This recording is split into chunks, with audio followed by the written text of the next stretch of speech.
अरहन्ताणं नमो अरहन्ताणं नमो अरहन्ताणं।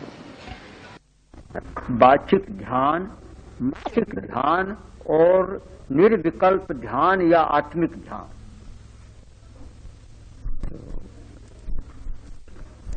ध्यान का अर्थ केवल एकाग्रता नहीं है, उसके कई अर्थ हैं। पहला ध्यान का अर्थ है स्थिरता। स्थिरता भी ध्यान है। शरीर को स्थिर बनाना, कायोत्सर्ग करना, काय गुप्ती करना, वह भी ध्यान है। कायिक स्थिरता। ध्यान का एक अर्थ हो गया स्थिरता। यद्यपि ध्यान शब्द संस्कृत का एक धातु है ध्ययन चिंतायाम, चिंतन करना, तो उससे ध्यान शब्द बना है, किंतु शाब्दिक अर्थ नहीं, अर्थ का विस्तार होता है। परिभाषा में कई अर्थ बन जाते हैं। चिंतन करना भी ध्यान है, चिंतन न करना भी ध्यान है, देखना भी ध्यान है और स्थिर होना भी ध्यान है। सब बातें ध्यान है। मैं ध्यान दे रहा हूं अर्थात मैं देख रहा, उस ओर मेरा ध्यान है, मैं उसे देख रहा हूं, तो देखना भी ध्यान है। चिंतन करना ध्यान है ही, और चिंतन न करना, निर्विकल्प होना, वह भी परम ध्यान है, ध्यान है। वैसे ही स्थिर होना ध्यान है। यह ध्यान की भूमिकाओं का विस्तार प्रेक्षा ध्यान में है कि सबसे पहला शरीर की स्थिरता, हमारा कायिक ध्यान, काय गुप्ती है। दूसरा वाचिक ध्यान, मौन अथवा जप भी ध्यान का एक प्रकार बन जाता है। मौन यानी वाणी का प्रयोग न करना। वाणी की न तो स्थिरता होती न एकाग्रता होती। शरीर की तो स्थिरता होती है, किंतु वचन की न तो स्थिरता है और न एकाग्रता होती, दोनों नहीं होती। तो यहां ध्यान का अर्थ हो जाएगा कि भाषा को, वाणी को उत्पन्न ही न करना। जब हमारा स्वर यंत्र निष्क्रिय होता है, उस समय वाणी पैदा नहीं होती। तो वचन को पैदा न करना हमारा ध्यान हो गया, वाचिक ध्यान। तीसरा है मानसिक ध्यान, ये तीसरी भूमिका। मानसिक ध्यान, इसमें एकाग्रता आती है, मन की एकाग्रता। मन को किसी एक बिंदु पर, एक वस्तु पर टिका देना ध्यान है। यह हमारा मानसिक ध्यान है। इसमें मन की क्रिया बंद नहीं होती, मन की क्रिया चालू रहेगी। मन की क्रिया मुख्यतः है सोचना, कल्पना करना, स्मृति करना, तर्क करना, ऊह करना, ये सब मन की क्रिया। विश्लेषण करना, संश्लेषण करना, निर्धारण करना, चयन करना, ये सारी मन की क्रियाएं हैं। तो इसमें, इस भूमिका में, मानसिक ध्यान में मन की क्रिया बंद नहीं होती, मन की क्रिया संकुचित हो जाती।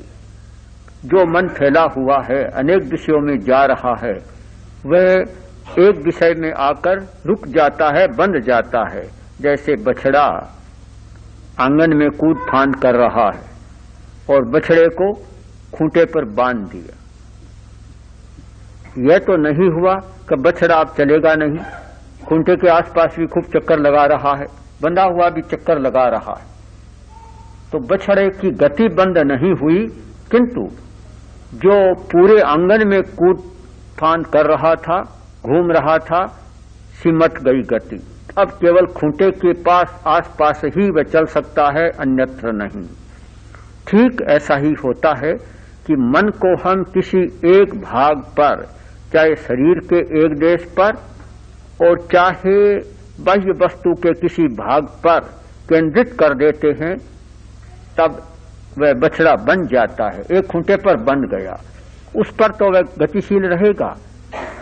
बिल्कुल अगति नहीं है, खूंटे पर गतिशील रहेगा। तो एक बिंदु पर तो उसकी क्रिया चलेगी, किंतु जो क्रिया का विस्तार था, व्यापक फैला हुआ था, उसका निरोध हो गया, एकाग्रता हो गई। एकाग्र, एक अग्र का अर्थ होता है आलंबन। एक आलंबन पर मन टिक गया।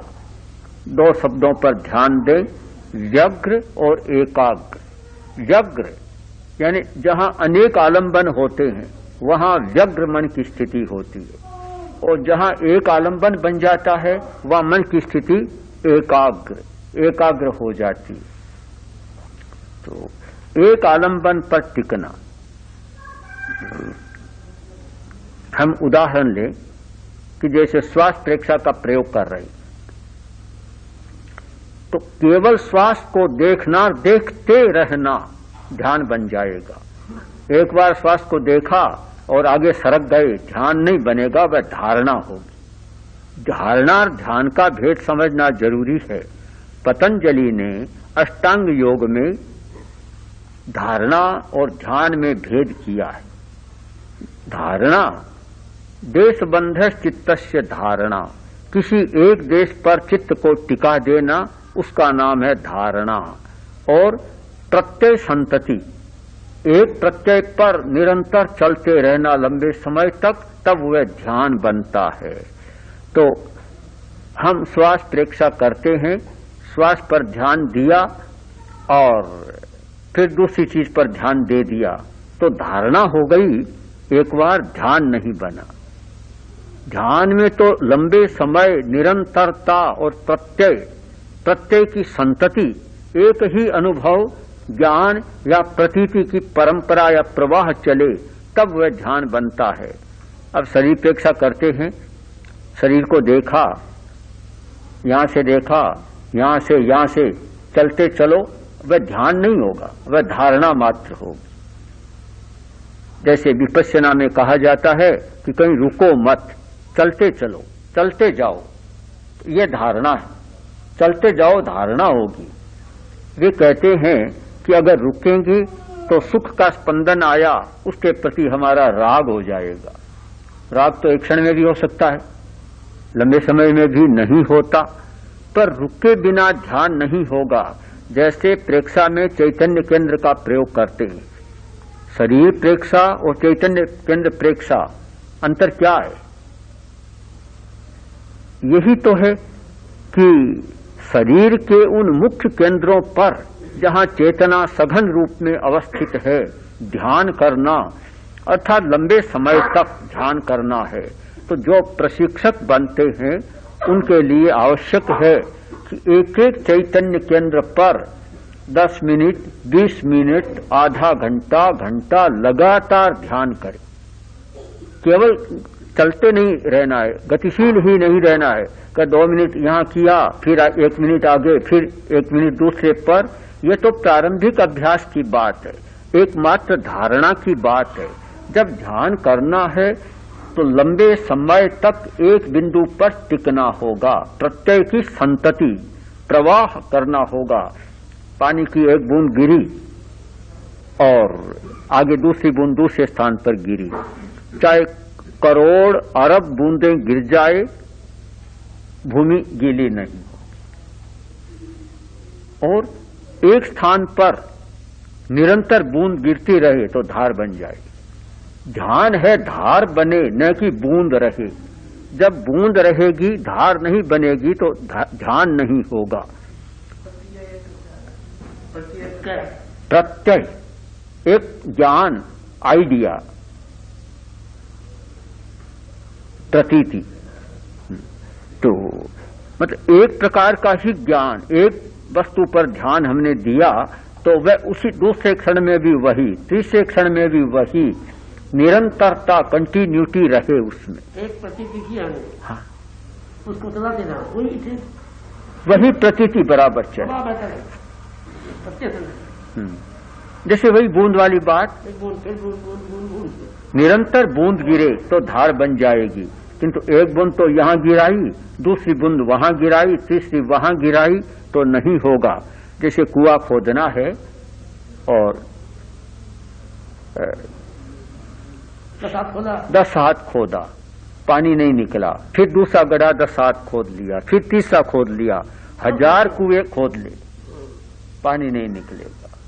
और एक को ही खोदते चले जाओ गहरे में तो पानी निकल जाएगा।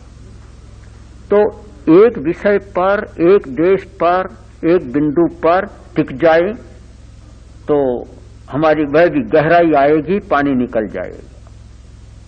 और अलग अलग चलते गए तो बस चाहे 1000 कुएं खोद लें, पानी की उपलब्धि नहीं होगी।